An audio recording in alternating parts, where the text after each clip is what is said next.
So I thought we'd begin if you could just give us a really brief outline of your career in psychology so far. Okay. So I've been a psychologist for more than 15 years, and I started out with first 3 years working in a prison. I've got a forensic psychology background. Yep. So I was working with sex offenders in a prison for 3 years, and then I moved to Melbourne from country Victoria, and was then working in a secure facility for intellectually disabled offenders. Yep. I did that for about another 5 or so years. And then I've worked also in disability services with young people, and also as part of a hospital with the perinatal psychology team there. And now I'm in private practice, and I've been doing that for the last 3 years in the Barossa Valley. Oh, very nice.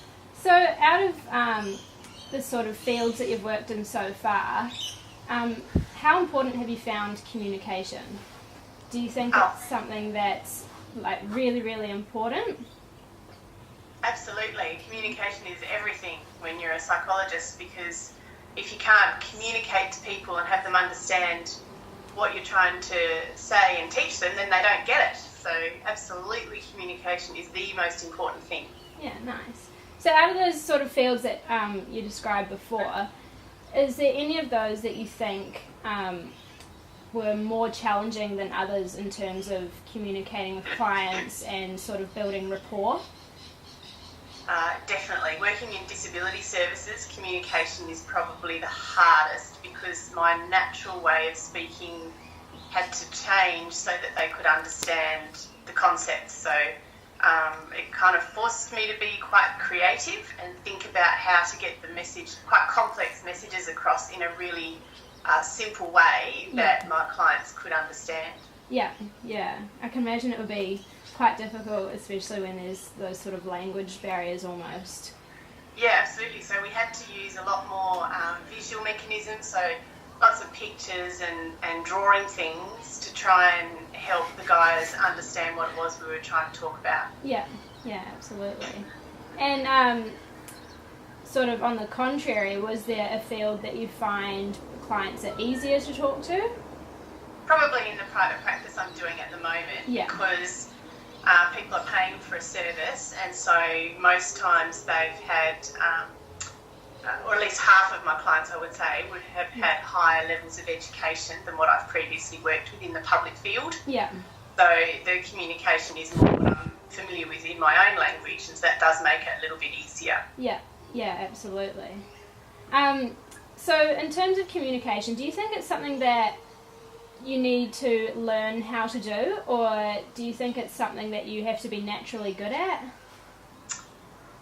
No, a bit of both, I reckon, because I actually teach people communication skills in my sessions. So often when there's conflict resolution difficulties, when people come with relationship problems, one of the things that we do is spend a number of sessions working on how they communicate. You know, how can they fight fair, and how can they communicate what they want to say without getting upset.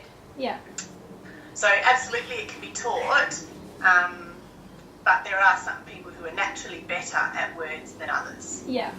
So when you say that some people are naturally better than others, the people that aren't so good, do you feel that you have to extend your communication skills further to sort of get information out of them? Yes, definitely. That's a really good question. So you will have some people who are highly anxious or naturally more shy in their temperament. Yeah. And I would probably have to drive those sessions more than I would with somebody who's a talker, let's say. So the shyer people or the highly anxious people might require a more structured session where I would have a series of activities or things that we're going to do in order to either get information from them or to have them understand about communication. So so a bunch of sort of non-verbal skills can be used as well as... Absolutely. And non-verbal skills are the majority of your communication is non-verbal skills. So for my work, obviously, the stance and how I'm holding my body needs to be open. And inviting, and sometimes even mirroring the person. If they're very highly anxious, I might do a bit of subtle mirroring of their stance, which is where you obviously are using a similar stance to them. Also, tone of voice and pace in your language is extremely important. So if somebody's getting a little bit aggressive, I can deliver quite a harsh sentiment, but in a softer tone of voice and a more quiet way, and bring them down, whatever that they're getting so frustrated about, and then we can continue the sessions in a more effective way. Yeah, great.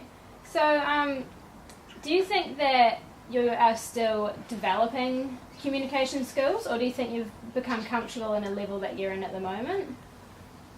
I think you're always developing. I don't think anyone's ever done. Yeah.